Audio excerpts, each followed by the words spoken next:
ሰላም ጤና ይስጥልን የተከበራችሁ አድማጮቻችን ከማሻ ኤፍኤም 103.8 ሬዲዮ ጣቢያ የመጋቢት 1 ለተሰኞ የጠዋት ዜና ወጃችንን ወደ እናንተ እናደርሳለን። በቅድሚያም አርዕስተ ዜና።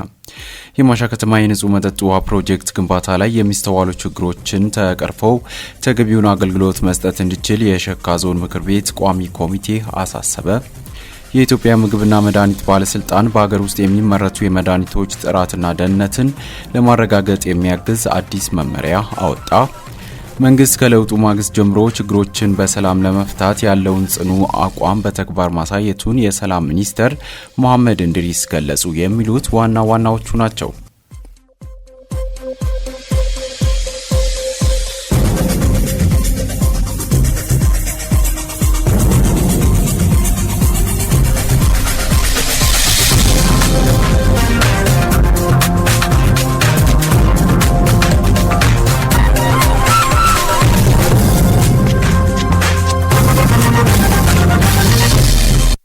ወደ ዝርዝሩ እናልፋለን። ከዜናዎቹ ጋር በዛብህ ታደሰ ነኝ። የኢትዮጵያ ምግብና መድኃኒት ባለስልጣን በአገር ውስጥ የሚመረቱ የመድኃኒቶች ጥራትና ደህንነትን ለማረጋገጥ የሚያግዝ አዲስ መመሪያ አውጥቷል። የባዮ ኢኩቫለንስ ጥናት ማዕከልና የባዮ አናሊቲካል ላቦራቶሪ ቁጥጥር መመሪያ ቁጥር 1043/2017 ተብሎ የሚጠራው ይህ መመሪያ በገበያ ላይ የሚውሉ የመድኃኒት ምርቶች ተመሳሳይ የፈዋሽነትና የደህንነት ደረጃዎችን ማሟላታቸውን ለማረጋገጥ ያለመ መሆኑ ተጠቁመዋል። በተለይም በጽንስ ስም የሚመረቱ መድኃኒቶች ከታወቁ የመድኃኒት ምርቶች ጋር ተመሳሳይ የሆነ የፈዋሽነትና የደህንነት ደረጃ እንዲኖራቸው ለማድረግ ያለመ ነው። ይህ መመሪያ በባዮ ኢኩቫለንስ የተሰኘ ልዩ ጥናት በማድረግ በጽንስ ስም የሚመረቱ መድኃኒቶች ከታወቁ የመድኃኒት ምርቶች ጋር ያላቸውን ተመሳሳይነት ማረጋገጥ እንደሚጠበቅባቸው ይደነግጋል። በተጨማሪም መመሪያው የመድኃኒት ማምረቻ ተቋማትና ላቦራቶሪዎች ፍቃድና ቁጥጥር ላይ እንደሚያተኩር ለመረዳት ተችሏል። መመሪያው በኢትዮጵያ የመድኃኒት ቁጥጥር ላይ ትልቅ ምዕራፍ እንደሆነ የተገለጸ ሲሆን ለመድኃኒት ኢንዱስትሪው እድገት አስተዋጽኦ እንደሚያደርግ ይጠበቃል። ዘገባው የካፒታል ነው። የማሻ ከተማ የንጹህ መጠጥ ውሃ ፕሮጀክት ግንባታ የደረሰበትን ደረጃን ሌሎች የስራ እንቅስቃሴዎችን መልከታ ያደረገው የሸካ ዞን ምክር ቤት ቋሚ ኮሚቴው በሂደቱ የሚስተዋሉ ችግሮችን ቀርፎ ተገቢውን አገልግሎት እንዲሰጥ አሳስበዋል። ዘገባው የዞኑ መንግስት ኮሚኒኬሽን ነው። ዝርዝሩን ልጅ አለማመው።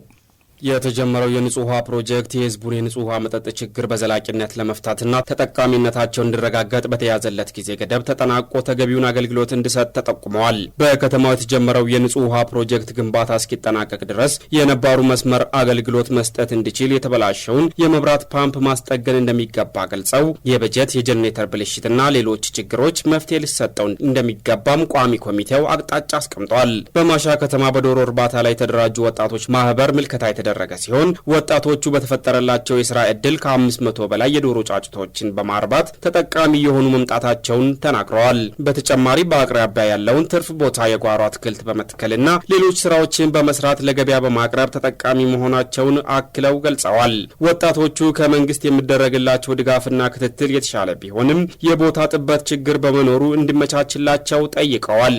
በተመሳሳይ በ40 ሺህ ብር መነሻ ካፒታል በ2000 ዓ.ም ወደ ስራ የገቡ የተደራጁ ወጣቶች የጣውላ ማምረቻ ማህበርም የሚልከታው አካል ነበሩ። በከተማው ለበርካታ ስራ አጥ ወጣቶች የስራ ዕድል መፍጠር የሚችል 21 የተለያዩ የማሽን አይነቶች ከ2006 ዓ.ም ጀምሮ እንዳሉና ለስራ አጥ ወጣቶች ተላልፎ እንዳልተሰጠ ቋሚ ኮሚቴው በሚልከታው ወቅት አረጋግጧል። የሚመለከታቸው ባለድርሻ አካላት ማሽኖቹ ለታለመለት ዓላማ እንዲውሉና እስካሁን ያልተላለፈበትን ምክንያት ለይተው በመፍታት ለወጣቶች የስራ ዕድል እንዲፈጠር ቋሚ ኮሚቴው አሳስቧል። ማሽኖቹ ለአካባቢ ወጣቶች ተላልፎ የማይሰጥ ከሆነ ወደ ሌሎች መዋቅሮች የማስተላለፍ አቅጣጫ በመኖሩ ፈጥኖ ወደ ስራ እንዲገባ አስገንዝበዋል። ቋሚ ኮሚቴው ምልከታ ባልተደረጉ መዋቅሮች ላይ ምልከታው እንደሚቀጥል ተጠቁመዋል።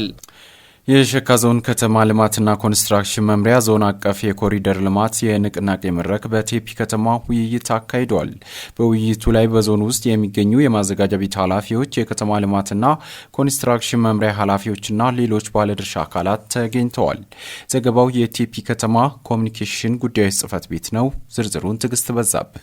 የደቡብ ምዕራብ ኢትዮጵያ ሕዝቦች ክልል የከተሞችን ፕላን ኢንስቲትዩት ዋና ዳይሬክተር አቶ ጸጋይ ኃይሌ የውይይቱን ሰነድ ባቀረቡበት ወቅት የኮሪደር ልማት ዋና ዓላማው ለሰው ልጆች ዝውውርና እንቅስቃሴ ምቹ ማድረግ፣ ጽዱ የሆነ የከተማ ገጽታና አካባቢን መፍጠርና ወሰን ማስከበር ነው ብለዋል። ተያይዘውም ኮሪደር ልማት መሰረታዊነት አንዱ በከተማችን ፕላን መሰረት የመንገድ ወሰን ማስጠበቅና ማልማት፣ የእግረኛ መንገድና የሕዝብ መገልገያ ቦታዎችን ማስፋት፣ የመንገድ መብራትና አረንጓዴ ቦታዎች ችን ማልማት እንደሆነ በሰነዱ ላይ አብራርተዋል። የኮሪደር ልማት ከፌዴራል ጀምሮ ወደ ክልል ከተሞች ተግባራዊ እየተደረገ እንደሚገኝና ለአብነትም ቦንጋ፣ ሚዛን፣ ተርጫ፣ ሽሽንዳ፣ ደካ ከተማና ሌሎችን ጨምሮ የኮሪደር ልማት በተወሰኑ ኪሎ ሜትር ዝግጅት በማድረግ እየሰሩ እንደሆነ በሰነዱ ላይ አቅርበዋል። አያይዞም የኮሪደር ልማት ቅድመ ዝግጅት ተብሎ ከተቀመጠው ዋነኛው የልማት ቦታዎችን መለየት፣ በተለይ ቦታዎችን ተደጋጋሚ የህዝብ ውይይት ማድረግ፣ ለሚሰሩ ስራዎች የጥራት መስፈርቶች ችን አሟልቶ መስራት እንደሚገባና በከተማ ደረጃ የኮሪደር ልማት የሚያስፈጽሙ አብይ ኮሚቴ ከዞን እስከ ቀበሌ በየደረጃው ማቋቋም እንዳለበት ገልጸዋል። አንዳንድ የመድረኩ ተሳታፊዎች በሰጡት አስተያየት የተጀመሩ ስራዎች እንደነበረ ሆኖ እንደ ችግርም መሬትን ለማስከበር በሚወሰደው እርምጃ የህግ ውሳኔ አሰጣጥ መላላት፣ የአመራር ቁርጠኝነት አለመኖር፣ የቅንጅታዊ አሰራር ጉድለት መኖር፣ የኮሪደር ልማት አሳልጦ ለመስራት ምቹ የፋይናንስ ስርዓት አለመዘርጋት፣ በክልል ደረጃ ስለ ኮሪደር ልማት ዙሪያ ሰነድ ጊዜውን ጠብቆ እንዳልቀረበላቸው አስተያየት ሰጥተዋል። አያይዞም ከተማን የማልማት ስራ እንዳለ ሆኖ ወደ ከተማ በመግባት ላይ ያለ አስፓልት ለመቀበል የቅድመ ዝግጅት ስራ እየተሰራ መሆኑንና በከተማ ውስጥ ቦታዎችን በመለየት ኮሪደር ልማት ማስፋፊያ ስራ የተጀመረ መሆኑን የከተማና የወረዳ አስተዳደሮች ገልጸዋል። በመጨረሻም የሸካ ዞን ከተማ ልማትና ኮንስትራክሽን መምሪያ ኃላፊ አቶ ሸሎ አደሎና የክልል ከተሞች ፕላን ኢንስቲትዩት ዋና ዳይሬክተር አቶ ጸጋይ ኃይሌ በማጠቃለያው እንደገለጹት እንደ ዞን ከተማን ከማልማትና የኮሪደር ልማት ቅድመ ዝግጅትን ተቀብሎ ከማስቀጠል ጋር ተያይዞ ከሌሎች ዞኖችና ክልል ከተሞች ጋር ሲነጻጸር የሸካ ዞን ስራ የሚጠይቅ መሆኑንና የከተማ አስተዳደርና በየደረጃው ያሉ አመራሮች ኃላፊነታቸውን በመወጣት ከህዝብ ጋር ተናቦና ተቀናጅቶ በቁርጠኝነት መስራት ያስፈልጋል ብለዋል።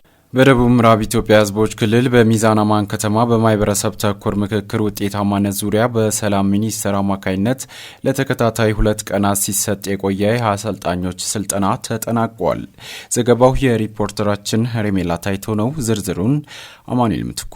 በደቡብ ምዕራብ ኢትዮጵያ ሕዝቦች ክልል ከ6ቱም ዞኖች ለተውጣጡ የሰላምና ጸጥታ ተቋማት ባለሙያዎችና የማህበረሰብ ሬዲዮ ቴሌቪዥን ሙያተኞች የአመቻችነት ስልጠና እንዲወስዱ የተደረገ ሲሆን በቀጣይ ተግባራት ውጤታማነት ዙሪያ አቅጣጫ ተቀምጠዋል። የስልጠናው ተሳታፊዎች በቆይታቸው በቂ ግንዛቤ እንዳገኙና መስተካከል ባሉባቸው ጉዳዮች ዙሪያ መክረዋል። የሰላም ጉዳይ ቅድሚያ ትኩረት ሊሰጠው የሚገባ ከመሆኑም ጋር ተያይዞ ስራው ውጤታማና ተጨባጭ ለውጥ እንዲያመጣ በየደረጃ የሚገኙ ባለድርሻ አካላት ድጋፍ እንዲያደርጉ ጠይቀዋል። እንደ ምክንያት ሆነው ጎልተው ከወጡ ጉዳዮች መካከል ስራ አጥነት፣ የገበያ ለመረጋጋትና የኔ ብቻ ይደመጥ የሚሉ ሀሳቦች በመኖራቸው ለዚህ ጉዳዮች አስቀድሞ መፍትሄ ማበጀት እንደሚገባ አንስተዋል። ውይይት ከተደረገባቸው ርዕሰ ጉዳዮች መካከል የማህበረሰብ ምክክር አመቻቾች ምን አይነት ክህሎት ሊኖራቸው እንደሚገባና ማህበረሰብ ተኮር ምክክር በምን መንገድ ስመራ ውጤታማ ይሆናል፣ እንዲሁም በሌሎች ጉዳዮች ዙሪያ ሰፋ ያለ ውይይት ተደርጓል። ምክክሩ ችግር ፈቺ ሆኖ በየአካባቢዎች ለሰላም እጦት መንስኤ ሊሆኑ የሚችሉ ሀሳቦች የሚነሱበት መግባባት ላይ ሊደረስ እንደሚገባ የገለጹት በሰላም ሚኒስቴር የስራ አመራር ዋና ስራ አስፈጻሚ አቶ ምራቴ ካሳ ለምክክሩ ውጤታማነት የገለልተኝነት ሚናቸውን እንዲወጡ እንዲሁም የተወያዮች ነጻነት እንዲጠበቅ አሳስበዋል። በበጀት ዓመቱ 30 ሚሊዮን ዜጎችን ተደራሽ ያደረገ የማህበረሰብ ምክክር እንደሚደረግ ዋና ስራ አስፈጻሚው ተናግረዋል። አባገዳ ጎዮ ቦሩ 72ኛው አባገዳ ሆነው በመሰየም ከ71ኛው የቦረና አባገዳ ኩራጅ አርሶ ስልጣናቸውን ተረክበዋል። በርክክብ ስነ ስርዓቱ የኦሮሚያ ክልል ርዕሰ መስተዳደር ሽመልስ አብዲሳን ጨምሮ የፌዴራልና የክልል ከፍተኛ የስራ ኃላፊዎች እንዲሁም የኬንያ ልዑካን ቡድን አባላት ተገኝተዋል። አባገዳ ጎዩ ቦሩ በዚህ ወቅት በስልጣን ዘመናቸው የህዝቦች አንድነት እንዲጠናከርና ሰላም እንዲሰፍን አበክረው እንደሚሰሩ ተናግረዋል። በተጨማሪም በመሰረተ ልማቶች መስፋፋትና ሌሎች ጉዳዮች ላይ በትኩረት እንደሚሰሩ መናገራቸውን የክልሉ ኮሚኒኬሽን መረጃ ያመላክታል። 72ኛው አባገዳ ጎዩ ቦሩ ለሚቀጥሉት 8 ዓመታት የገዳ ስርዓትን በበላይነት የሚመሩ ይሆናል። ዘገባው የፋና ብሮድካስቲንግ ኮርፖሬት ነው። የኢትዮጵያ አየር መንገድ ወደ ግሪክ አቴንስ በሴቶች ብቻ የተመራ በረራ አድርጓል። በዚህ ልዩ በረራ ወደ አቴንስ የተጓዙት የኢትዮጵያ አየር መንገድ ማርኬቲንግ ምክትል ፕሬዝዳንት ራይል አሰፋ ከፍተኛ የአየር መንገዱ የአመራር አባላትና መላው የበረራ ባለደረቦች ደማቅ አቀባበል ተደርጎላቸዋል። አትሌት መሰረት ደፋር፣ አርቲስት ዓለም ፀሐይ ወዳጆና በዩኒቨርሲቲ መግቢያ ፈተና ከመላው ኢትዮጵያ ከፍተኛ ውጤት በማምጣት ተሸላሚ የነበረችው ተማሪ ሲፈን ተክሉ በበረራው ተሳታፊ ሆነዋል። ዓለም አቀፍ የሴቶች ቀን በተለያዩ ሁነቶች ተከብሮ መዋሉ ይታወሳል። ዘገባው የፋና ብሮድካስቲንግ ኮርፖሬት ነው። መንግስት ከለውጡ ማግስት ጀምሮ ችግሮችን በሰላም ለመፍታት ያለውን ጽኑ አቋም በተግባር ማሳየቱን የሰላም ሚኒስተር መሐመድ እንድሪስ ገለጹ። ዘገባው የፋና ብሮድካስቲንግ ኮርፖሬት ነው። ዝርዝሩን ምንታምር አስፋው። ሚኒስትሩ መንግስት ከለውጡ በፊት የነበሩ የፖለቲካ ስብራቶችን ለመጠገን የትኛውንም ፖለቲካዊ ችግር በውይይት መፍታት እንዳለበት ግልጽ አቋም በመያዝ በርካታ እርምጃዎችን መውሰዱን አስረድተዋል። በዚህም ኢትዮጵያን ለውስብስብ ችግር የዳረጉ ኋላቀር የፖለቲካ ልምምዶችንና ነጠላ ትርክቶችን የማራቅ ስራን በስፋት ማከናወኑንም አረጋግጠዋል። የፖለቲካ ዓላማቸውን በኃይል ለማሳካት ታጥቀው የሚንቀሳቀሱ አካላት ፍላጎታቸውን ወደ ጠረጴዛ ውይይት እንዲያመጡ ሁልጊዜ ለሰላም በሩን ክፍት በማድረግ ብዙ ርቀት መጓዙን አንስተዋል። በዚህም በርካታ የታጠቁ አካላት ከኃይል አማራጭና ከግጭት ጉዳት እንጂ ጥቅም እንደሌለው በመገንዘብ የመንግስትን የሰላም ጥሪ ተቀብለው ለሰላምና ለልማት የበኩላቸውን እየተወጡ መሆናቸውንም ተናግረዋል። መንግስት ዘላቂ ሰላምን በማስፈንና ህብረ ብሔራዊ አንድነትን በማጠናከር የሀገረ መንግስት ግንባታን እውን ለማድረግ አሰባሳቢ ትርክቶችን የማጠናከር ስራዎችን እያከናወነ ነው ብለዋል። መንግስት ከለውጡ ማግስት ጀምሮ ችግሮችን በሰላም ለመፍታት ያለውን ጽኑ አቋም በተከታታይ በተግባር ማሳየቱን ገልጸው በቀጣይም አጠናክሮ እንደሚቀጥልም አረጋግጠዋል። በመሆኑም የፖለቲካ ልህቃን ሰላምን የሚያጸኑና አንድነትን የሚያጠናክሩ ሀሳቦችን በማፍለቅ ሚናቸውን እንዲወጡ መጠየቃቸውንም ተመላክቷል። የበለጸገች ሀገርን ለመገንባት የሁሉም ዜጋ ተሳትፎና ርብርብ እንደሚያስፈልግም ነው አጽንኦት የሰጡት። በሌላ በኩል ሰላም ሚኒስቴር በወሰን ተሻጋሪ የበጎ ፈቃድ አገልግሎት ወጣቶችን በማሰልጠን ብሔራዊ መግባባት የሚፈጥሩና አብሮነትን የሚያጠናክሩ ባህሎች እንዲጎለብቱ እየተሰራ መሆኑንም ተናግረዋል። በዚህም በ12 ዙሮች ከ70 ሺህ በላይ ወጣቶችን በማሰልጠን የህዝቦችን ተጠቃሚነትና አንድነትን የሚያጎለብቱ ስራዎች መከናወናቸውንም ጠቁመዋል። የሃይማኖት አባቶች ለልማት ለህዝቦች አንድነትና ለሰላም እያደረጉ ያለው አስተዋጽኦ ከፍተኛ ነው ሲሉ የትራንስፖርትና ሎጂስቲክ ሚኒስተር ዶክተር አለሙ ስሜ ገለጹ። ሚኒስቴሩ ይህንን ያሉት በትላንትናው ዕለት ከመርቲ ወረዳ ኢማሞችና አቦምሳ ከተማ ነዋሪዎች ጋር ባፈጠሩበት ጊዜ ነው። የሃይማኖት አባቶች ለህዝብ አንድነት ለልማትና ለሰላም እያደረጉ ያለውን ከፍተኛ አስተዋጽኦ አጠናክረው እንዲቀጥሉም አሳስበዋል። በዚህ የጾም ወቅትም በኢኮኖሚ ደከም ያሉ ወገኖችን ማስታወስና መደገፍ እንደሚገባ መግለጻቸውን ከሚኒስቴሩ ማህበራዊ ትስስር ገጽ የተገኘ መረጃ ያመላክታል ሲል የዘገበው የኢትዮጵያ ዜና አገልግሎት ነው። ኢትዮጵያ በሁሉም ዘርፍ ራሷን እንድትችል አቅደን እየሰራን ነው ሲሉ ምክትል ጠቅላይ ሚኒስተር ተመስገን ጥሩነህ ገለጹ። የተመረቀውን ለሲቪልና ወታደራዊ አገልግሎት የሚውል ሰው አልባ አውሮፕላኖችን የሚያመርተውን የስካይዊን ኢንዱስትሪ አስመልክቶ በማህበራዊ ትስስር ገጻቸው ባስተላለፉት መልእክት ባልጠበቅነው ፍጥነት ትግበራችን ስኬት እያመጣ ነው ብለዋል። ሁላችንም በተሰማራንበት ዘርፍ ለሀገራችን እድገትና ብልጽግና እስካሁን ባገኘነው ስኬቶች ሳንረካ ለተቀን መስራታችን መቀጠል ይገባናል ብለዋል። ለእስካሁን ስኬቶቻችንና አስገራሚ ውጤቶች ኢትዮጵያውያን በሙሉ እንኳን ደስ አለን ሲሉ መልእክታቸውን አስተላልፈዋል። ዘገባው የኢትዮጵያ ዜና አገልግሎት ነው። ውድ አድማጮቻችን ለሰዓቱ የያዝናቸው ዜናዎች የተከታተላችሁትን ይመስላሉ። ዜናዎቹን በመምራት በዛብህ ታደሰ ነበርኩ።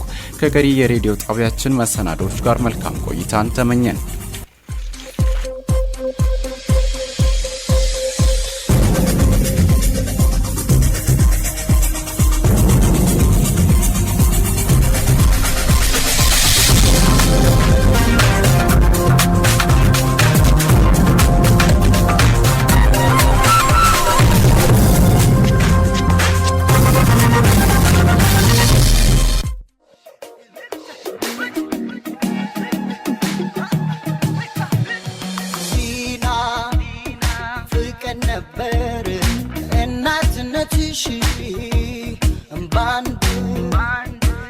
ሰብስቦን ሚያጎርሰን እጅሽ አውዳመት ሲመጣ ሳቁ ጨዋታሽ በፈገግታ ብቻ ሚያጠግብን ፊትሽ